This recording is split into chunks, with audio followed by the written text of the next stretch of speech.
Então, pessoal, como eu falei, eu misturei aqui um tipo de material para vocês, umas informações. Eu peguei aqui para mostrar para vocês. E como diz o título, né? Lilith foi a mulher de Adão. Quem era Lilith? Mulher de Adão, demônio ou serpente? Bom, vamos descobrir aqui, né? Aqui eu coloquei uma pintura de Lilith em gravura de John Collier, de 1892. Vocês estão vendo que é uma pintura bem, mas bem renascentista. E Lilith, comumente chamado em hebraico, vocês estão vendo aqui, ó, em antigo árabe também, foi uma deusa ou demônio feminino adorada na Mesopotâmia e na Babilônia, associada com ventos e tempestades, que se imaginavam ser portadores de enfermidades e mortes. Segundo está a Bíblia Teb, lá em Isaías 34:14, é um comentário que tem, né, que eu mencionei aqui a respeito da palavra litur, que provém de noite, na palavra aramaica, mas que vem do hebraico laila, que é noite em hebraico. Então dá entendimento de criatura da noite, algo assim, e que nas mitologias ela é associada justamente a enfermidades e morte, que é retratado pelo simbolismo dos ventos e tempestades. Lilith é também uma figura da mitologia judaica, mencionada originalmente no Talmud hebraico do exílio da Babilônia, século V e terceiro século antes de Cristo, no caso, é o exílio da Babilônia, tá? Não o Talmud. O exílio da Babilônia aconteceu nesse período aqui. Mas o Talmud, chamado também de Talmud babilônico, a gente vai ver que ele foi escrito no século, talvez, 2, século 3 da era cristã. Ele foi escrito no ano 200 depois de Cristo. Aí temos aqui, na Idade Média, Lilith é apresentada como a primeira mulher de Adão, criada ao mesmo tempo e da mesma forma que este. Beleza, isso, né, segundo a Idade Média, a gente tem essa informação, tá? Idade Média já é um período depois do período cristão, depois que a Bíblia já teria sido escrita, pelo menos o Antigo Testamento, que é onde tem uma única citação de Lilith, tá? Então é bom a gente se situar aí. Lilith aparece como um demônio em crenças tradicionais islâmicas. Na crença judaica, ela é tratada como a primeira mulher da personalidade bíblica Adão, né? No caso, a primeira mulher de Adão, segundo as literaturas islâmicas e judaicas. Aparecendo em uma passagem do Talmud por Isaac ben Jacob. Já a gente vai falar sobre esse cara aqui. Quem era ele, né? Quais as inclinações filosóficas que esse cara tinha. Ele foi um dos primeiros comentaristas, inclusive, do Talmud judaico. Aqui, ó, temos uma figura de Lilith, né, a pintura de Rafael de la Francesca, um dos pintores do Renascimento, aqui em 1508. Temos o seguinte: no primeiro capítulo do livro de Gênesis, no capítulo 1, verso 27, está escrito que Deus, que Yahweh, criou o homem à sua imagem e semelhança. Criou a imagem de Deus, criou o homem e a mulher.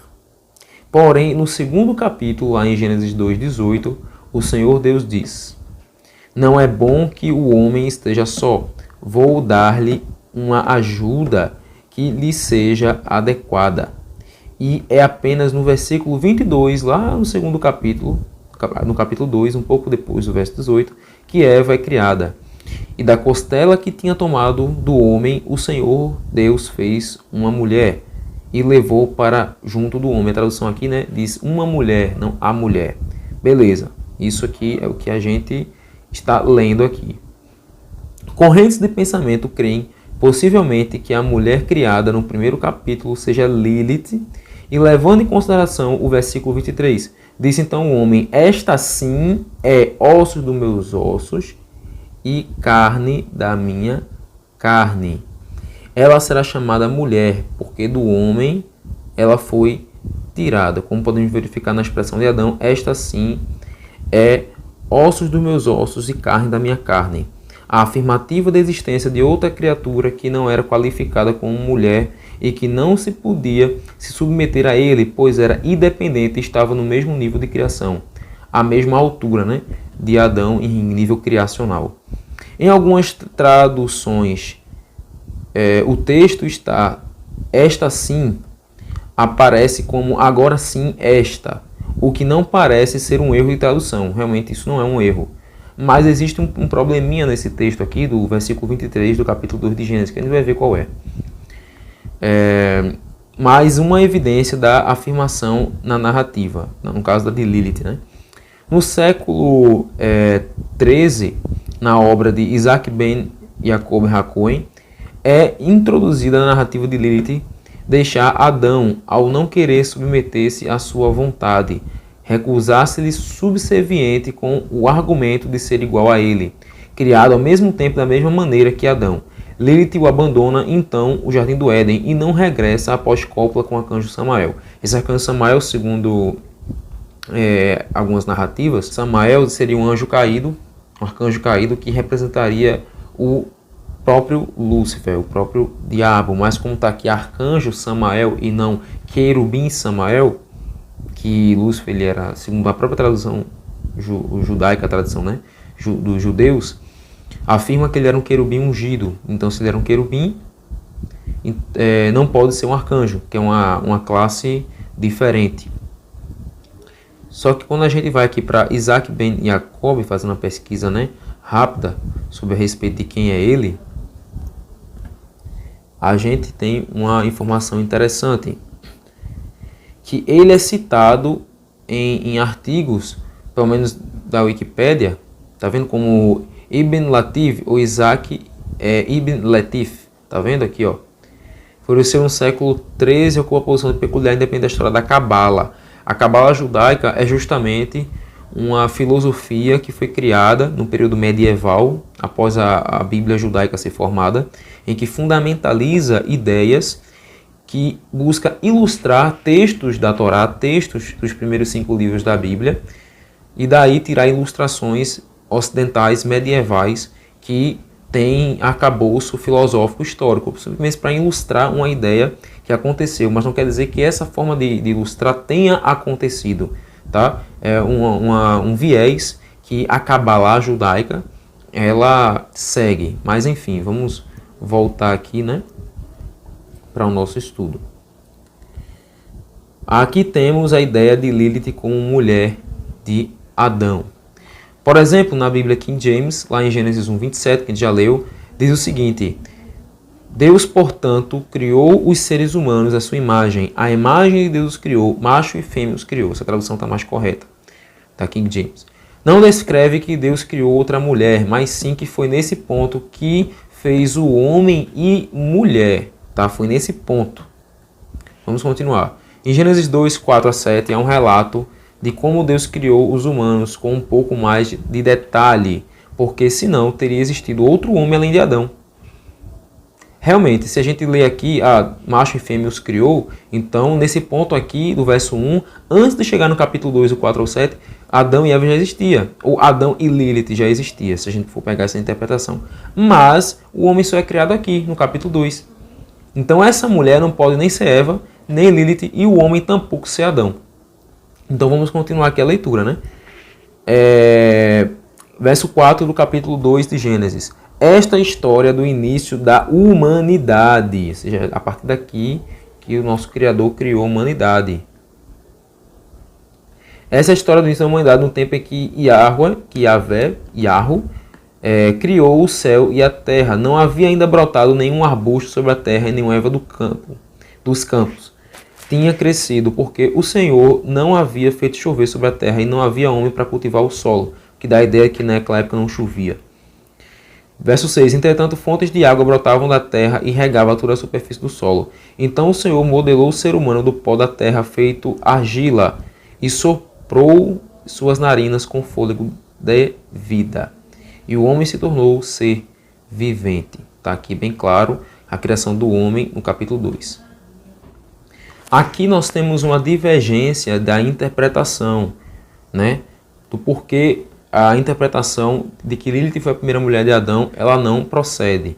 Vemos aqui essa divergência. Aqui temos uma figura de Lilith como uma serpente, lá do Éden, na fachada da Catedral de Notre Dame em Paris. Essa imagem aqui é muito reveladora para essa galera, né, que fala que Lilith foi a primeira mulher de Adão. porque se Lilith foi a primeira mulher de Adão e ao mesmo tempo foi a serpente lá do Jardim do Éden, então a serpente do Jardim do Éden está em discordância com o que Apocalipse, talvez Apocalipse 20 é que fala isso, que a serpente lá do Éden era o dragão, que era o próprio Satanás. Então a Bíblia está mentindo ou a história de Lilith está mentindo. Se a história de Lilith não está mentindo em respeito de que ela era a serpente do Éden, que tentou Adão justamente porque se separou dele e que tinha inveja de Eva, então a história da Bíblia é falsa. Você vê o problema disso daí aqui, tá? Você vê o primeiro ponto desse problema aqui, dessa divergência de interpretação. Então, existem diferentes interpretações sobre os fatos narrados no livro de Gênesis. Para sustentar a ideia, também é descrito no alfabeto de Ben-Sira, um texto que foi criado na Idade Média, é o texto mais antigo com a citação de Lilith. A primeira citação de Lilith está nesse texto, mas a gente vai falar sobre ele com mais detalhes posteriormente. Em Gênesis 1, são descritos os detalhes da criação do mundo a partir de trevas e das águas, sendo no sexto dia a criação do homem e da mulher. No capítulo 2 de Gênesis há uma outra narração, partindo da terra, podendo ser entendidos como dois eventos diferentes. O primeiro versículo de Gênesis, capítulo 2, traz a conclusão dos últimos versículos do capítulo 1. E viu Deus tudo o que tinha feito, e eis que era muito bom. E foi a tarde e a manhã, o dia sexto. Gênesis 1:31. Assim os céus e a terra e todo o seu exército foram acabados. E havendo Deus acabado no sétimo dia a obra que fizera, descansou no sétimo dia de toda a sua obra que tinha feito. Gênesis 2, do 1 ao 2. Sabendo-se que a divisão dos capítulos da Bíblia só veio ocorrer muitos anos depois, não é possível afirmar que os eventos de Gênesis 2 vieram muito tempo depois dos ocorridos em Gênesis 1. Porém, entende-se que a partir de Gênesis 2, versículo 4, há uma outra narrativa do que ocorreu em Gênesis 1. Na primeira, o homem é criado por último, como ápice da criação. Você vê que são duas narrativas focando em um só momento. Tá? Em um só momento. Enquanto na segunda, o homem é criado em primeiro lugar e tudo é feito para ele. A ótica já muda.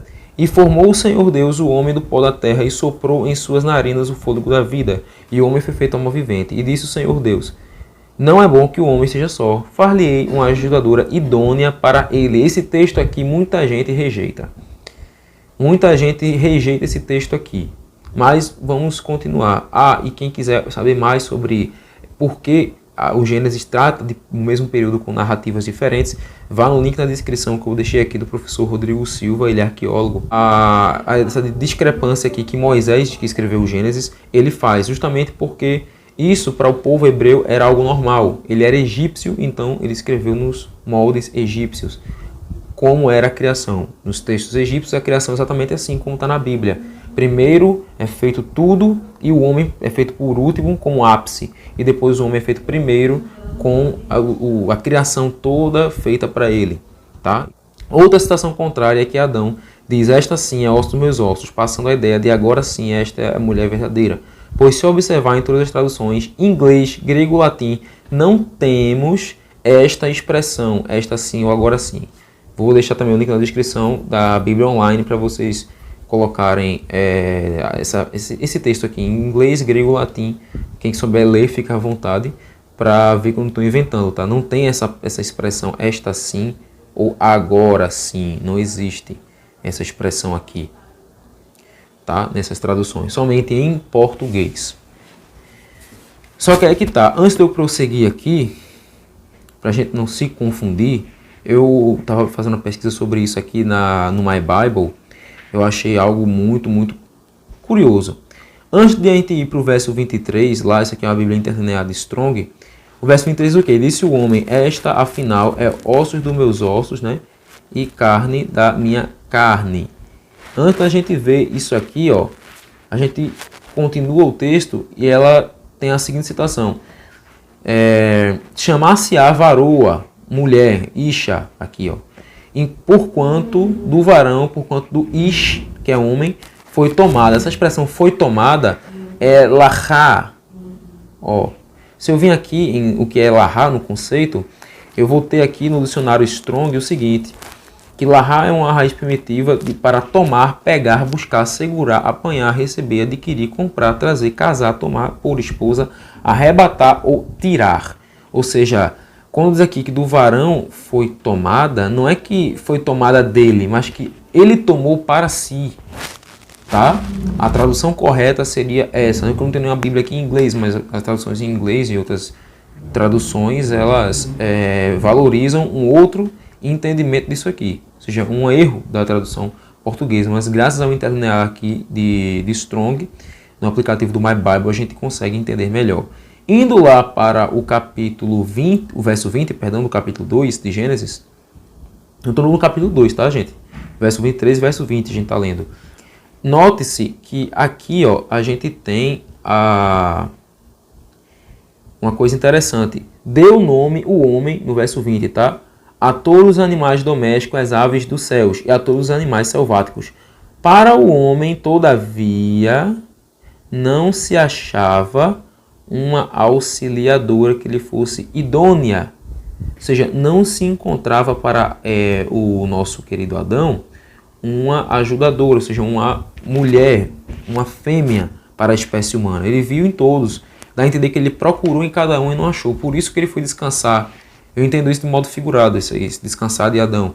Porque na verdade eu entendo que ele se cansou de ter procurado em tantos animais, nenhum deles, nem um macaco foi próximo à espécie dele, na questão de reprodução, na questão de ser uma auxiliadora no jardim, porque tudo era dele, mas ao mesmo tempo ele não dividia com nenhuma espécie que era próxima a ele, mas era a versão feminina. Então é ali que Deus ele trabalha, ali que nosso Criador Yahweh, ele vai tirar da costela dele a mulher. Adria, mas por que foi da costela que o nosso Criador tirou de Adão para fazer a mulher? Simples.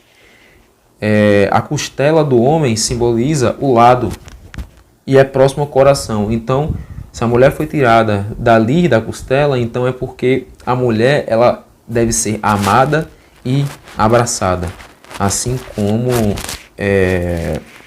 o nosso Criador ele assim estabeleceu. Claro que quem quiser entender que isso é sentido figurado e tal, eu acredito que isso aqui já é literal. Então, continuando aqui, em todas as traduções, beleza, já li isso aqui. Pronto, Judith Blair. Judith Blair, em uma citação em 2009, ela demonstra que todas as 8 criaturas que são mencionadas lá no livro de Gênesis, no capítulo 2, verso 3, perdão, verso 20 até o verso 23, são animais naturais. Isso está aqui, ó, em Judith Blair, The Demonizing the Old Testament, ou seja, a demonologia do Antigo Testamento. Quem quiser dar uma olhada, só traduzir a página.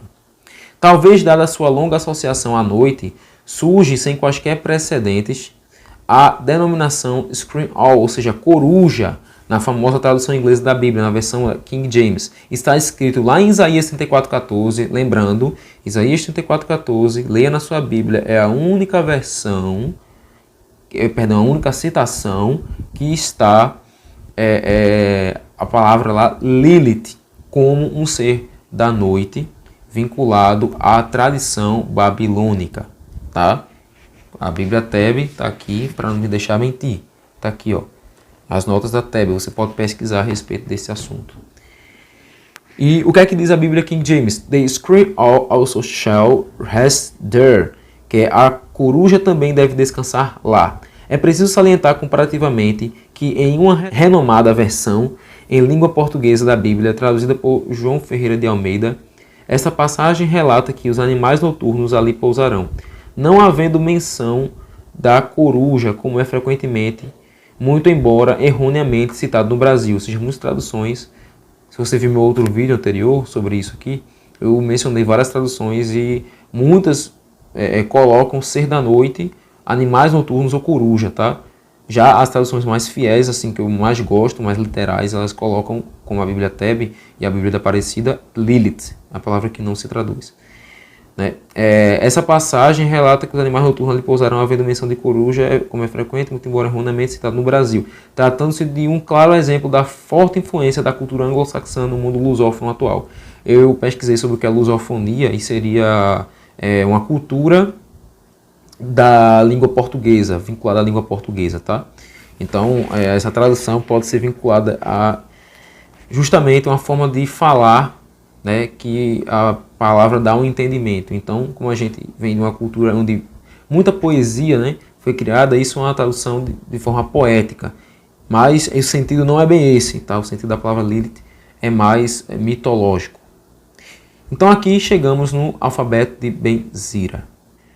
Vocês percebem aqui que isso aqui que eu coloquei, tá, é uma imagem da deusa Ishtar, que muita gente coloca como se fosse Lilith, tá? Devido também a essas duas corujas, ó, aqui do lado, não sei se dá para vocês verem, ó, tem duas corujinhas, tá vendo? Aqui, que é de onde surge a interpretação de que é também coruja, a palavra Lilith, né, que é um demônio babilônico que vem de Ashtar, que é Ishtar, né, essa divindade aqui, que era adorada, mas é diferente. A Lilith era um demônio, Ishtar era uma deusa.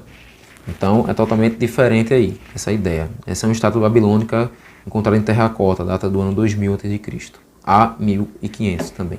No folclore popular hebreu medieval, ela é tida como a primeira mulher criada por Deus junto com Adão, que o abandonou partindo do Jardim do Éden por causa de uma disputa sobre a igualdade dos sexos. Isso está lá no folclore popular hebreu medieval, tá bom?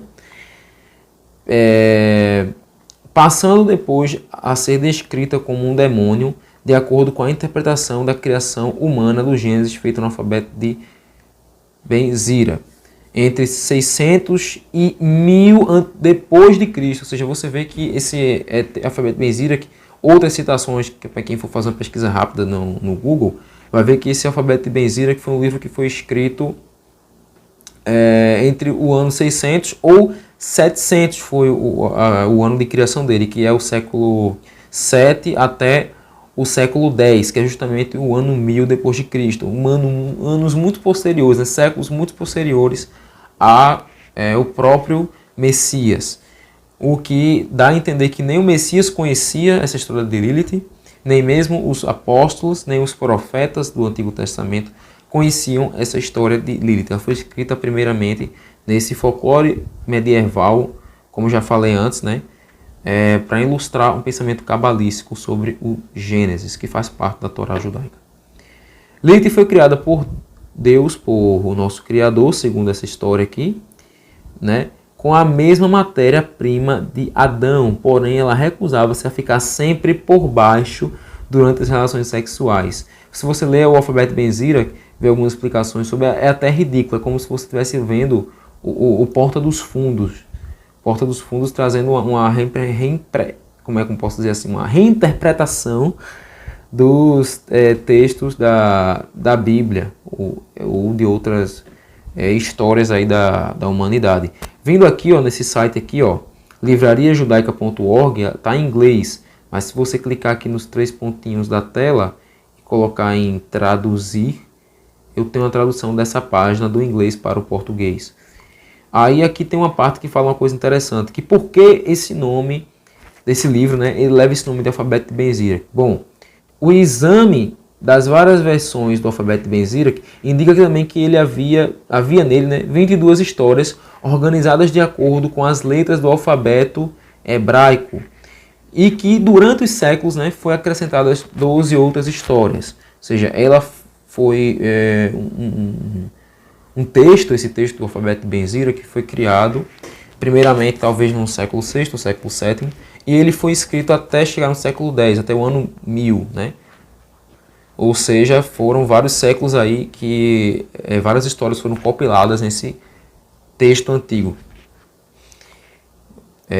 Então tá claro, justamente por conta disso, que ele é um texto que, assim como a Bíblia, ele foi acrescentado, foi sempre revisado, sempre foi, durante os séculos, diferenciado. Inclusive esse próprio site aí, que eu vou deixar o link na descrição, para você entrar e ver sobre isso, esse site que eu acabei de entrar, da Biblioteca Judaica, perdão, Livraria Judaica, você vai ver lá justamente essa citação. Depois que Deus criou Adão, que estava sozinho, ele disse, não é bom para o homem que esteja só, como a gente sabe. Ele então criou a mulher para Adão. Isso é o que está no manuscrito milenar de Ben-Zira, tá? Contando uma história, o próprio Ben-Zira conta uma história para Nabucodonosor II a respeito de Lilith. Ele deveria ser um filho de Jeremias, né? Contado aí por esse texto, pelo alfabeto. Mas Jeremias, pelo que a gente sabe, pela Bíblia, a Bíblia não mente em relação à história que ela conta dos seus personagens. O próprio Jeremias foi um profeta que não casou. Se ele não casou, ele não teve filhos. Ele morreu em uma terra estrangeira e não foi à Babilônia. Como é que o filho dele foi à Babilônia se é que ele nem teve filho? Então você vê aí que esse livro ele conta justamente algumas coisas que não procedem biblicamente. Mas vamos lá, nem historicamente. Depois que Deus criou Adão, que estava sozinho, ele disse, não é bom que o homem esteja só, como a gente já viu. Então ele criou a mulher para Adão na terra, como ele havia criado o próprio Adão, e chamou-a de Lilith. Adão e Lilith imediatamente começaram a brigar. Estilo bem tipo novelesco, né? Um negócio bem novelesco, assim, que depois ele falou, essa mulher aqui não presta não. Então o nosso Salvador Yahweh, ele errou ao criar a mulher? Se essa história é verdadeira, eu acredito que não. Então vamos lá. Lilith disse, por que devo deitar-me embaixo de ti? Por que devo abrir-me sobre teu corpo? Por que ser domada por ti? Contudo, eu também fui feita do pó, e por isso sou tua igual. Adão retrucou, e não vou me deitar abaixo de você apenas por cima, pois você está apta apenas para estar na posição inferior, porquanto sou um ser superior. Veja só, algo que nunca isso foi fundamentado, não, tanto por o nosso Criador Yahweh, como a própria Bíblia nunca mencionou isso, que é um texto mais antigo que esse aqui. Lilith respondeu, nós somos iguais um ao outro, considerando que ambos fomos criados a partir da terra. Mas eles não deram ouvidos um ao outro. Quando Lilith percebeu isso, ela pronunciou o nome inefável e voou para o ar, no caso o nome impronunciável do Criador. Adão orou ao seu Criador, soberano do universo, a mulher que você me deu fugiu. Deu um pé na bunda em Adão. Ao mesmo tempo, Deus enviou 3 anjos para trazê-la de volta. Os 3 anjos insistiram que ela voltasse e ameaçaram afogá-la no Mar Vermelho. Porém, ela recusou-se a voltar. Sendo assim, condenada por Deus a perder 100 filhos por dia. Desde então, para proteger os recém-nascidos da influência de Lilith, seria necessário colocar amuletos com o nome dos 3 anjos. Inclusive, fazendo uma pesquisa sobre isso, eu achei umas fotos de amuletos antigos medievais, dos amuletos que os judeus, né, eles, na Idade Média, que tinham crendices populares, colocavam sob pingentes. Antigamente, isso aqui são pingentes que servem de amuletos de proteção, com os nomes aqui de anjos, né? Não é só 3 não, vocês estão vendo aqui tem vários anjos, não é só 1 ou 2 e tal. E essa figura seria uma figura, digamos assim, já que representaria a Cabala. Então, assim, a Idade Média era uma época de muita superstição. O pessoal acreditava que bruxa existia, acreditava que dragões existiam, algo que cientificamente é improvável, tá? E bruxas eram colocadas numa imagem mais folclórica exagerada, que levava com vassoura, e isso nunca aconteceu, isso nunca existiu. Bruxas hoje a gente sabe que tem outra conotação, e naquela época eram outros tipos de pessoas que chamavam-se de bruxas, nada a ver com as lendas que a gente vê aí. Tá? Então muito cuidado, galera, com isso aí. Beleza. Eva teria sido criada a partir de Adão. Outra interpretação diz que Lilith juntou-se aos anjos caídos quando se casou com Samael, aquele arcanjo que eu falei anteriormente, que tentou Eva ao passo que Lilith tentou Adão e os fizeram cometer adultério. No caso, para o próprio Benzira, que essa história da fruta não existe. Tá? Ele criou uma ideia de que a fruta, na verdade, é uma ideia simbólica para um adultério, porque Adão ele cometeu adultério. Então, a gente aí entende que a obra do Criador foi uma obra falha e que isso é uma crítica ao próprio Criador, à própria criação bíblica. Isso é uma crítica à Bíblia, porque a Cabala tende a desconstruir muitas ideias que a Bíblia ela tem justamente para tirar a credibilidade e sustentar uma filosofia que não é vista como uma religião, mas existem várias escolas aí que fundamentam a Kabbalah como uma religião dentro do judaísmo. E tem gente acreditando nisso aqui, né? Algo que é totalmente contra o Criador, que é contra a Bíblia. E se a pessoa acredita na Bíblia, ela não pode crer nessa história de Lilith. Vemos aqui as evidências. Se ela foi escrita posteriormente aos textos bíblicos, então é uma prova que ninguém sabia disso, nem mesmo a Igreja Católica Porque tem gente que fala, a história da Bíblia foi adulterada pela Igreja Católica. Então, por que todos os textos apócrifos da biblioteca de Nag Hammadi, que tinha Gênesis, ou os textos antigos encontrados no século XX, nas cavernas de Qumran, chamado de Pergaminhos do Mar Morto, que tem a história de Gênesis antiga, como a história de Gênesis não menciona a história de Lilith. Então a Igreja Católica não tirou nada, nossas traduções estão certas, nossas versões bíblicas que contam a história lá de Adão e Eva, tal, tudo certinho, está correto. Moisés escreveu daquele jeito e nunca se teve essa história de Lilith, né? Então tá claro isso aqui.